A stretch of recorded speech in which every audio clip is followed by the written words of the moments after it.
دعا کرنا چھوڑ دیتا ہے اس کا رزق منقطع کر دیا جاتا ہے. لوگ کہتے ہیں یار برکت نہیں ہے، کاروبار نہیں ہے، نوکری نہیں ہے، روزگار نہیں ہے. چیک کرو تمہاری دعاؤں میں تمہارے ماں باپ ہیں کہ نہیں. ہمیں تو قرآن دعا سکھاتا ہے. آئے ہائے کیا دعا ہے قرآن کی. اللہم ارحمہما کما ربیانی صغیرا. اللہ تو ان پر ایسے رحم کر جیسے انہوں نے بچپن میں ہم پر رحم کیا تھا. بچپن میں جس طرح انہوں نے ہمیں پال پوس کر بڑا کیا. اے مالک ہم کو تیری رحمت کے حوالے. ہر دعا میں اپنے ماں باپ کو یاد رکھو. اور روایتوں میں آتا ہے بعد موت میت کا درجہ بلند ہو جاتا ہے. اللہ کی بارگاہ میں عرض کرتا ہے اے میرے رب یہ کس سبب سے میرا درجہ کیوں بلند ہو گیا. اس سے کہا جاتا ہے تیرے بچے نے تیرے لیے دعائیں مغفرت کی ہے اس سبب سے. ارے یاد تو رکھو اپنے ماں باپ کو، وہ بیچارے قبر میں پڑے ہیں. اب تم کیا دے سکتے ہو؟ دعا تو کرو ان کے لیے، ثواب تو پہنچاؤ. تمہاری ہر دعا ان کے درجے بلند کر رہی ہے. اللہ کے حبیب فرماتے ہیں جب بھی صدقہ دینا ہو اپنے ماں باپ کی طرف سے دیا کرو، اس کے ماں باپ کو بھی اجر ملے گا، صدقہ دینے والے کے صدقے میں بھی کمی نہیں ہوگی. اپنا تو ہے ہی کچھ نہیں نا، ماں کو ثواب مل گیا. سنو ایصال ثواب جبریل امین لے کر جاتے ہیں. تصور کرو میری ماں کے پاس جائیں اور کہتے ہیں بیٹے نے بھیجا ہے. میرے مرحوم والد کے پاس جائے جبریل امین کہتے تمہارے بیٹے نے بھیجا ہے. کتنی روح خوش ہوگی کہ بیٹا بھولا نہیں ہے. مگر کئی بیٹے ایسے جو بھول گئے، کئی اولاد ایسی ہے جو اپنے مرحوم ماں باپ کو بھول گئی ہے، نہیں کرتی ایصال ثواب. خود ہی نماز نہیں پڑھتے تو ایصال کدھر سے کریں گے. ارے یاد رکھو انہوں نے ہر دن یاد رکھا تھا، ہر شب میں یاد رکھا تھا، ہر خوشی میں یاد رکھا تھا. سنو جبریل امین تھال لے کر جاتے ہیں، کہتے تیرے فلاں رشتہ دار نے بھیجا ہے، اسے قبول کر. وہ مرحوم قبول کر لیتا ہے، اس پر خوش بھی ہوتا ہے اور اپنے آس پاس کی قبر والوں کو خوشخبری سناتا ہے کہ دیکھو میرے بیٹے نے ثواب بھیجا ہے، میری بیٹی نے ثواب بھیجا ہے، میرے رشتہ دار نے، میرے پوتے نے ثواب بھیجا ہے. اور سنو آقا فرماتے اس کے پڑوسیوں میں جسے اس جیسا تحفہ نہیں ملا ہوتا وہ غمگین ہو جاتا ہے. ہو سکتا ہے آپ کے مرحوم کے برابر والی قبر والے کو ثواب مل رہا ہے، آپ کے مرحوم کو نہیں مل رہا، اور وہ غمگین ہیں، وہ منتظر ہیں کہ میری اولاد کیوں نہیں بھیج رہی. ایصال ثواب کیا کرو. ایک اور حدیث پاک میں آتا ہے فرمایا جو ماں باپ کی طرف سے حج کرے ماں باپ کو بھی ثواب ملے گا، حج کرنے والوں کو 10 حج کا ثواب ملے گا. میرا تو حج ہی ملٹی پلائی ہو گیا. یہ ہے ماں باپ، ثواب کا میٹر بڑھانے والی چیز شخصیات ہے. اچھا زندگی میں دیکھا حج کا ثواب، ایک روایت میں ہے اب ماں باپ چلے گئے، کبھی کبھی خیال آتا ہے حج کا ثواب چلا گیا.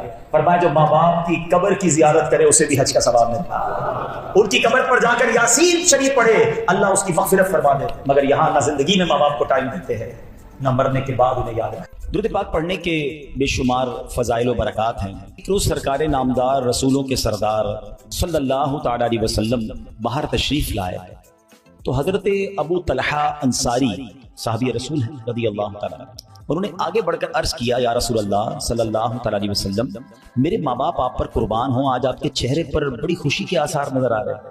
تو پیارے آقا علیہ الصلوۃ والسلام نے فرمایا بے شک ابھی جبریل امین میرے پاس آئے تھے اور انہوں نے عرض کیا اے محمد صلی اللہ تعالی علیہ وسلم جس نے آپ پر ایک بار درود پاک پڑھا اللہ پاک اس کے نامہ اعمال میں 10 نیکیاں لکھے گا اور 10 گناہ مٹا دے گا اور 10 درجات بڑھا دے گا. کیا بات ہے سبحان اللہ. نبی پاک صلی اللہ تعالی علیہ وسلم کے چہرے پر خوشی کے آثار کیوں ہیں؟ درود کون پڑھے گا؟ ہم پڑھیں گے. ثواب کسے ملے گا؟ ہمیں ملے گا. رحمت کس پر برسے گی؟ ہم پر برسے گی. گناہ کس کے معاف ہوں گے؟ ہمارے معاف. خوش کون ہو رہا ہے؟ نبی پاک علیہ السلام. یعنی ہم پر مہربانی، امت پر احسان، میرے امتیوں کا بھلا ہو جائے. کیا بات ہے. اس بات پر نبی پاک کا چہرہ جو ہے وہ خوشی سے دمک رہا ہے. کتنا ہم سے محبت ہے، کتنا ہم سے پیار ہے. سبحان اللہ. اور نبی پاک علیہ السلام کا امتی ہونا یہ کتنی بڑی سعادت ہے. وہ شاعر کہتے ہیں نا میری خوش قسمتی میں تیرا امتی. اللہ نے ایسے نبی عطا فرمائے صلی اللہ علیہ وسلم کہ امت پر کمال درجے مہربان ہے. تو ایک تو پیارے آقا کا اس امت سے پیار دیکھیں اور پھر درود پاک کی فضیلت کیا بتائی کہ ایک بار درود پاک پڑھے تو نامہ اعمال میں 10 نیکیاں لکھی جاتی ہیں، 10 گناہ معاف ہو جاتے ہیں، 10 درجے بڑھ جاتے ہیں. اس کو نارمل نہ سمجھیں. قیامت کے دن ہم سب کے نامہ اعمال کو تولا جائے گا. آج کل کاروباری لوگ اپنی بیلنس شیٹ بناتے ہیں نا، تو قیامت کے دن بھی سمجھ لیجیے ایک بیلنس شیٹ بنے گی اور اس میں کیا ہوگا جس کی نیکیوں کا پلڑا بھاری وہ تو جنت میں چلا جائے گا، مزے میں ہوگا. اور یہ بھی بات قرآن فرما رہا ہے فَأَمَّا مَنْ ثَقُلَتْ مَوَازِينُهُ فَهُوَ فِي عِيشَةٍ رَاضِيَةٍ. قرآن کہتا ہے جس کی نیکیوں کا پلڑا بھاری ہو گیا وہ مزے میں ہوگا، وہ چین میں ہوگا، جنت میں ہوگا.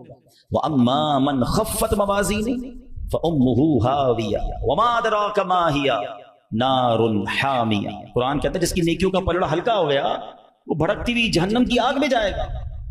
اچھا، اب اس کی تفصیل میں احادیث میں مضمون ملتا ہے کہ کچھ ایسے بھی لوگ ہوں گے جن کی ایک نیکی کم پڑ جائے گی، یعنی گناہوں اور نیکیوں کو جب تولا جائے گا نا تو بیلنس شیٹ آؤٹ ہوگی اور نیکیاں، ایک نیکی کم ہوگی، ایک گناہ زیادہ ہوگا۔ اب اس کو صرف ایک نیکی چاہیے، وہ مل جائے، یا کوئی ایک گناہ لے لے اس سے تاکہ وہ پلڑا ہلکا ہو جائے اور یہ جنت میں چلا جائے۔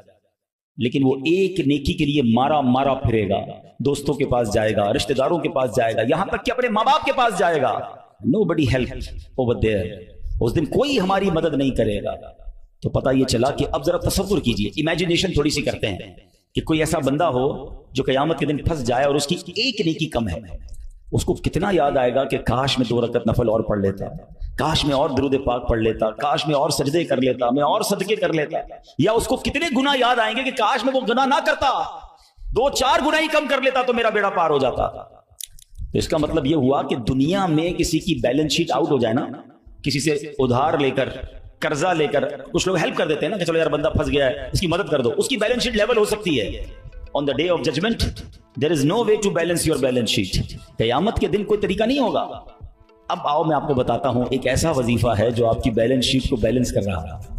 اب اس حدیث کو پھر سنو، ایک درود پڑھنے پر کتنی نیکیاں ملنی ہیں؟ 10 نیکیاں، اور کتنے گناہ معاف ہونے؟ اس کا مطلب یہ ہوا کہ میرے ادھر درود پڑھتا جاؤں، نیکیوں کا پلڑا بھاری ہوتا جائے گا، گناہوں کا پلڑا ہلکا ہوتا جائے گا۔ یعنی سچی بات تو یہ ہے کہ اگر آج ہم حساب کتاب کریں اور سچا حساب کریں تو ہمارے گناہ تو زیادہ ہیں، نیکیاں تو بہت کم ہیں، بیلنس شیٹ تو پہلے ہی آؤٹ ہے، گناہوں کا پلڑا پہلے ہی پتہ ہے ہمارا زیادہ ہیوی ہوگا۔ تو اب درود پاک ہی ایسا وظیفہ ہمیں دے دیا گیا ہے کہ پڑھی جاؤ، پڑھے جاؤ، پڑھتے جاؤ، زیادہ پڑھتے جاؤ، تاکہ جو گناہ کیے وہ کم ہوتے جائیں اور نیکیاں بڑھتی جائیں، قیامت کے دن جنت میں داخلہ مل جائے۔ اب پھر ہماری مرضی ہے ہم کتنے درود پاک پڑھیں، ہونا یہ چاہیے کہ کثرت سے درود پاک پڑھیں۔ آئیے مل کر محبت سے بآواز بلند درود پاک پڑھ لیں، صلو علی الحبیب صلی اللہ علیہ وسلم۔ ایک بڑا ہی اسلامی تاریخ کا انوکھا واقعہ اور پھر اس کا ذکر قرآن مجید میں بھی آ گیا۔ حضرت خولہ رضی اللہ تعالی عنہا، یہ بڑی عظیم خاتون ہیں اور ان کے ساتھ ایک بڑا ہی عجیب و غریب ماجرا پیش آیا۔ اب وہ ماجرا کیا تھا انشاءاللہ میں آپ کے سامنے پیش کرتا ہوں، آپ سنیں گے تو آپ کو اندازہ ہوگا کہ اللہ کی رحمت کتنی بڑی ہے اور اپنے بندوں پر اللہ کریم کس قدر مہربان اور کس قدر ان کے لیے آسانی کرنے والا ہے۔ معاملہ یہ تھا، یہ سورہ مجادلہ قرآن پاک کی سورت ہے، یہ اس کا شان نزول ہے۔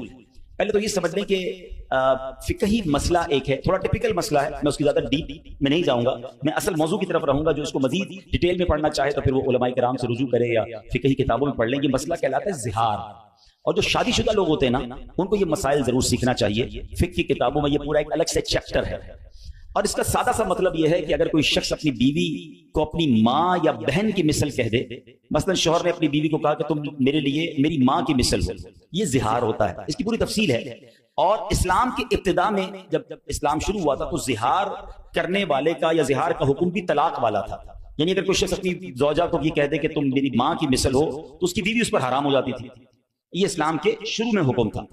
اب ایک صحابیہ ہیں حضرت خولہ بنت ثعلبہ رضی اللہ تعالیٰ عنہ، ایک مرتبہ ان کے شوہر نے انہیں کہہ دیا کہ تم تو میری ماں کی مثل، کہنے کو تو کہہ گئے مگر پھر انہیں شرمندگی ہوئی کہ یہ میں نے کیا کہہ دیا۔ اب پریشانی ہو گئی کہ اس طرح تو نکاح ختم ہو جاتا ہے، بیوی اپنے شوہر پر حرام ہو جاتی ہے۔ اسی پریشانی کے عالم میں حضرت خولہ بنت ثعلبہ رضی اللہ تعالیٰ عنہ بارگاہ رسالت میں حاضر ہوئی اور نبی پاک کی بارگاہ میں سارا واقعہ بیان کیا کہ حضور ایسا ایسا ہو گیا ہے۔ پیارے آقا علیہ السلام سے عرض کی کہ حضور میرا مال ختم ہو چکا ہے، میرے ماں باپ وفات پا چکے ہیں، عمر میں بھی میری زیادہ ہو گئی ہے، بچے بھی میرے چھوٹے چھوٹے ہیں، میں اگر انہیں اپنے باپ کے پاس چھوڑوں تو ماں کے بغیر ننھے بچوں کی پرورش کیسے ہو سکے گی، اور اپنے پاس رکھوں تو پیسے تو ہے نہیں میرے پاس، بھوکے مر جائیں گے۔ اب ایسی کیا صورت ہو کہ میری اور میرے شوہر کے درمیان جدائی نہ ہو۔ رسول رحمت شفیع امت صلی اللہ تعالی علیہ وسلم نے ساری عرض سن کر فرمایا تمہارے مسئلے کے متعلق میرے پاس کوئی حکم نہیں ہے، یعنی ابھی تک زہار کے متعلق کوئی نیا حکم نازل نہیں ہوا تھا، اور پرانا دستور تو یہی تھا کہ جو زہار کرے گا عورت اس کی حرام ہو جائے گی، قانون یہی تھا۔ حضرت خولہ بڑی پریشان، دل غم سے ڈوب گیا، اور رہ رہ کر انہیں بچوں کا خیال آ رہا تھا۔ بار بار بارگاہ رسالت میں عرض کی کہ حضور میرے شوہر نے طلاق کا لفظ نہیں بولا تھا، وہ میرے بچوں کے ابو ہیں، یا رسول اللہ صلی اللہ علیہ وسلم کوئی تو صورت بتائیے۔ لیکن رسول اکرم علیہ السلام نے یہی جواب دیا کہ میرے پاس تو وہی حکم ہے، یعنی اس کے لیے کوئی نیا حکم ابھی نازل نہیں ہوا۔ اب جب دیکھا کہ کوئی جو خواہش ہے، جو تمنا ہے، ایسا کوئی رزلٹ مل نہیں رہا، ایسا کوئی جواب آ نہیں رہا، تو اللہ اکبر، بے قرار دل کے ساتھ حضرت خولہ نے اللہ کی بارگاہ میں ہاتھ اٹھایا۔